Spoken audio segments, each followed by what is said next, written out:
Good morning. We're here to talk about the court case Roe v. Wade. That's right, the court case in which the Supreme Court decided to legalize abortion during the first trimester. This helped protect the rights of women by protecting our privacy covered by the 1st, 4th, 5th, 9th, and 14th Amendments. It also helped create social change in the U.S. under Nixon's presidency, which incited much controversy, especially among the Catholic population, in conjunction with other pro-life supporters against the pro-choice population.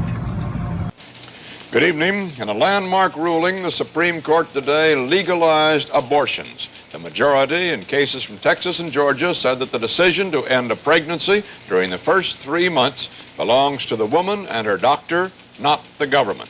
Thus, the anti-abortion laws of 46 states were rendered unconstitutional. More on this story from George Herman. In 2 related cases and 8 separate opinions, the 9 justices made abortion largely a private matter and ordered the states to make no laws forbidding it, except possibly during the final months. The court split 7-2, with Justices Byron White and William Rehnquist dissenting. In effect, the court makes abortion subject only to the decision of the pregnant woman's doctor. It ruled that states may make no laws restricting a doctor's right to decide his patient needs an abortion and to carry out that abortion during the first 3 months of a pregnancy. After that comparatively safe 3-month period, abortions may be regulated, but not prohibited by state law and for the benefit of the mother's health alone. Abortion is somewhat more dangerous at this stage, and states may insist, for example, that they be performed in regulated hospitals. Only in the final stages of pregnancy may states intervene and say no to abortion. The court's decision, written by Justice Blackmun, thus sets limits on the right to abortion on demand. One limit is the time when doctors believe the fetus may be able to survive outside the mother's womb. At that point, usually in the 7th month of pregnancy, the state may take legal action to protect the unborn child, even forbidding abortion except to protect the mother. The newly liberalized abortion law brought immediate reaction. I think that to raise the dignity of woman and give her freedom of choice in this area is an extraordinary event. And I think that January 22nd, 1973 would be an historic day. In this instance, the Supreme Court has withdrawn protection for the human rights of unborn children, and it is teaching people that abortion is a rather innocuous procedure provided that there are proper legal safeguards. I think that the judgment of the court will do a great deal to tear down the respect previously accorded human life in our culture.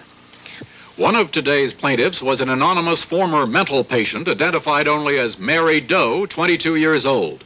CBS News correspondent Fred Graham talked with her recently. Now, the first 2 children you'd had they been taken away from you? Yes, because I couldn't take care of them by myself, and I couldn't with my husband. And now I believe you had 1 more, and it was also put out for adoption, wasn't it? Yes, I put it out because of my husband. Now, after you were unable to get the abortion for the 4th pregnancy, what happened?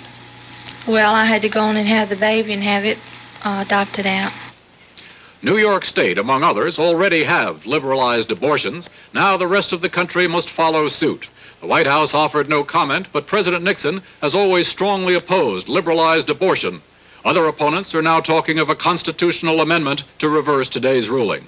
Until then, if the experience of New York State is any guide, America will eventually have 1 abortion for every 2 births. George Herman, CBS News, Washington. There was, of course, other reaction. Cardinal Cook, the Catholic Archbishop of New York, called the decision a shocking action, and Cardinal Kroll of Philadelphia termed it an unspeakable tragedy. In 1970, a woman named Norma McCorvey, who lived in Dallas County in Texas, was pregnant. She was 21 years old and single, so she didn't want to keep the baby. State law at the time dictated that an abortion could only occur if the pregnancy threatened the mother's life.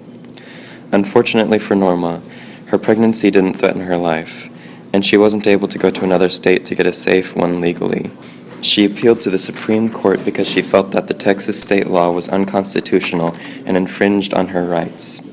For her own protection, she was given the alias Jane Roe.